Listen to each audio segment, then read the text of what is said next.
Pemirsa, kembali lagi bersama kami di Metro Siang. Popularitas Jokowi ternyata dimanfaatkan betul oleh anak-anaknya setelah Gibran Rakabuming Raka dan Bobi Nasution menjadi wali kota di Solo dan juga di Medan. Pemirsa, kali ini anak bungsu Presiden Kaisang Pangarep digadang-gadang akan menjadi wali kota Depok selanjutnya. Apakah ini cara Jokowi untuk melanggengkan kekuasaannya setelah ia tak lagi menjadi presiden? Apakah Jokowi sedang menjalankan dinasti politik seperti layaknya para penguasa lain? Kita akan ikuti sejumlah paparan berikut ini, pemirsa ya.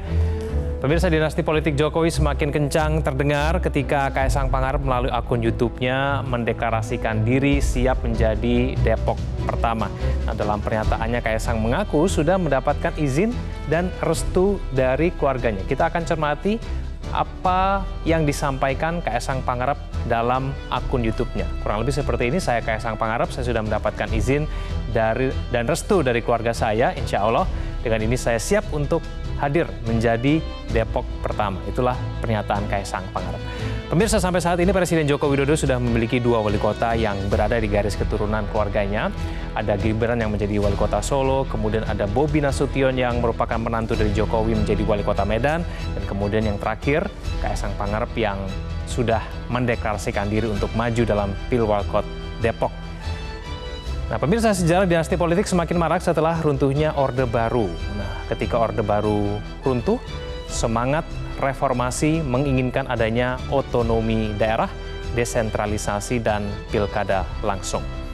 Kita akan melihat kemudian di slide selanjutnya.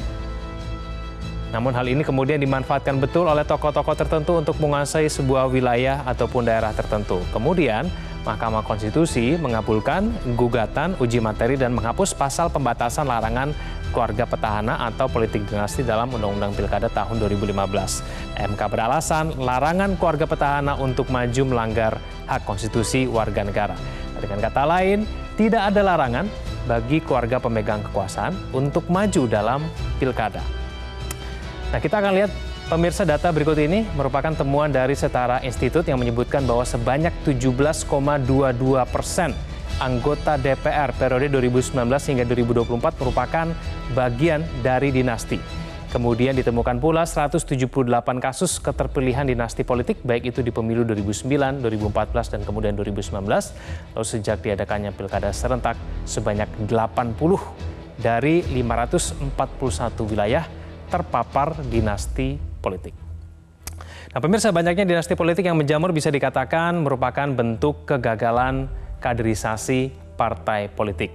Hanya dengan mengandalkan popularitas, keluarga petahana kemudian bisa mengalahkan kader partai politik yang kemungkinan memiliki kualitas yang lebih baik. Kita akan melihat salah selanjutnya, pemirsa.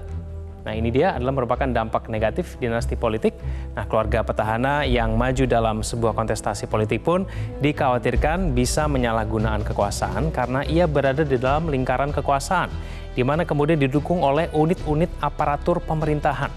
Dan kemudian yang terakhir, dinasti politik rawan terjadinya korupsi karena adanya penyelewengan kekuasaan. Nah, sebut saja ada dinasti Ratu Atut di Banten yang terkena kasus korupsi. Setidaknya terdapat 4 anggota keluarga Ratu Atut yang tersandung kasus korupsi. Kita ke informasi berikutnya, pemirsa. Untuk anggota keluarga yang maju dalam sebuah kontestasi politik tentunya mendapatkan privilege dan kemudahan, tidak hanya semata-mata popularitas saja. Ketiga hal ini seperti mobilisasi aparatur sipil negara bisa saja dilakukan, kemudian warisan jaringan politik, dan dukungan finansial adalah hal-hal yang bisa saja dilakukan dan mempermudah seseorang untuk meraih kekuasaan karena memiliki ikatan darah dengan pemegang kekuasaan. Maju meraih kekuasaan dengan sejumlah modal ini menjadi jalan pintas yang efektif kemudian untuk mendapatkan kekuasaan. Nah, pemirsa, siapapun termasuk keluarga penguasa memiliki hak untuk maju dalam kontestasi politik. Karena itu hak politik itu dijamin oleh konstitusi. Membangun dinasti politik ini tidak dilarang oleh undang-undang. Namun membangun dinasti politik hanya bermodalkan popularitas tanpa kualitas hanya akan melahirkan kepemimpinan yang tanpa terobosan.